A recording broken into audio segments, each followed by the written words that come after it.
23 and a half years ago. It was on a Towrah, a matter of a week or so after 9/11 in 2001. And after introducing himself to me, he told me he wanted me to expose and condemn Islam, to protect his people from Satan's most adroit religion.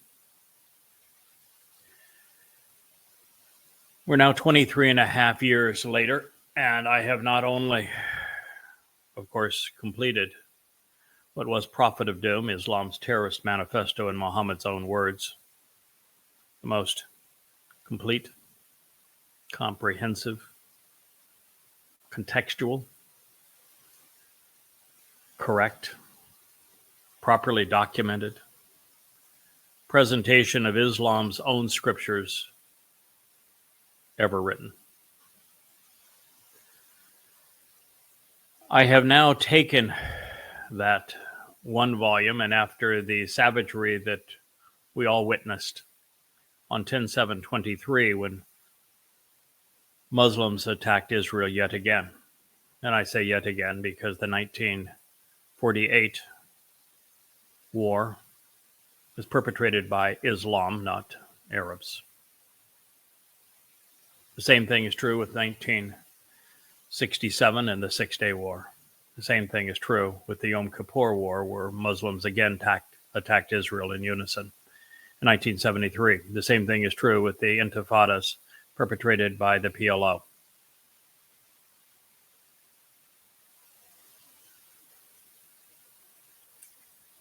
The massacre, slaughter of children, torture children, burning children alive, mutilating children, cutting off their fingers and toes as their parents had to watch, laughing at those that they were raped women so brutally they broke their pelvises.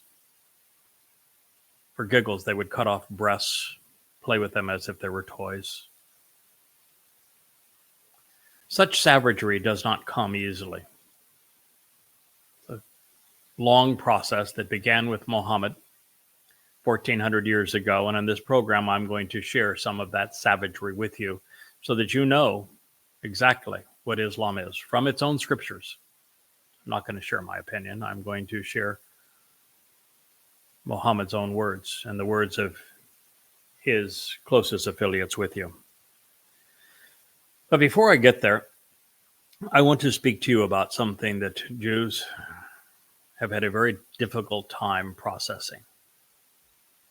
And that is, if you do as I have done and you closely examine and carefully consider the Torah and Navi, as well as the Mizmor, the Torah, prophets, and Psalms, you come to recognize that Yahowah hates, and he encourages us to hate.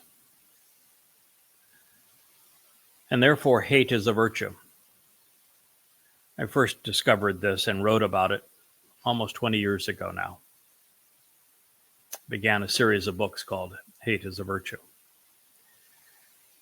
And the reason hate's a virtue is that until we learn who and what to hate, why to hate, and how to hate, we can't be loving.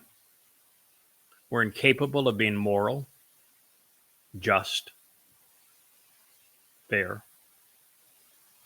compassionate, until we learn to hate, how to hate, why to hate.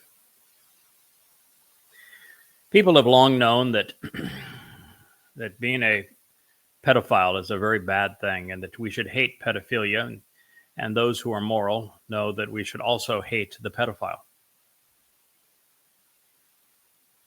People who are moral know that rape is wrong, and that we should hate rape and those who are perpetual rapists.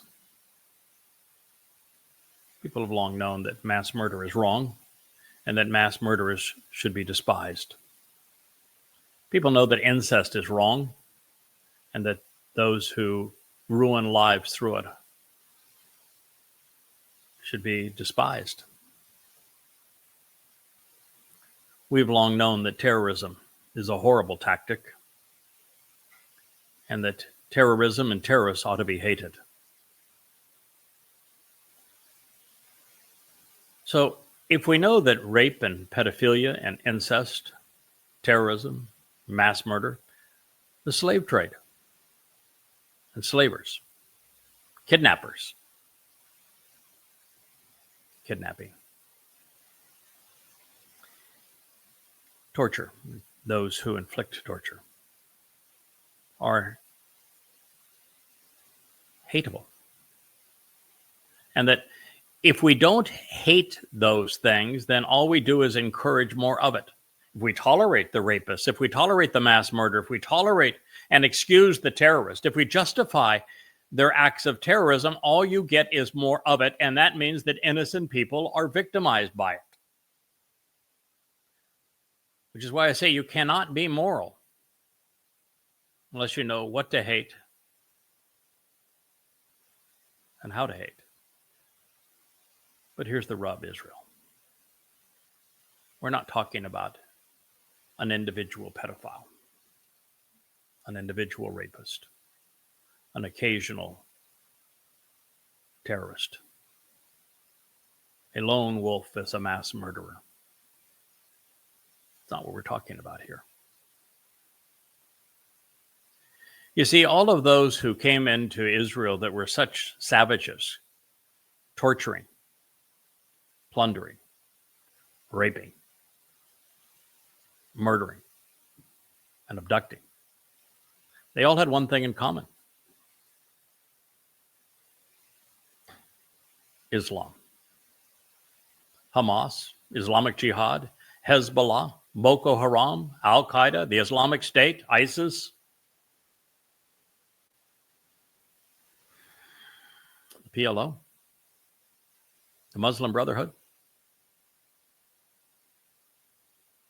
They all have one thing in common: Islam.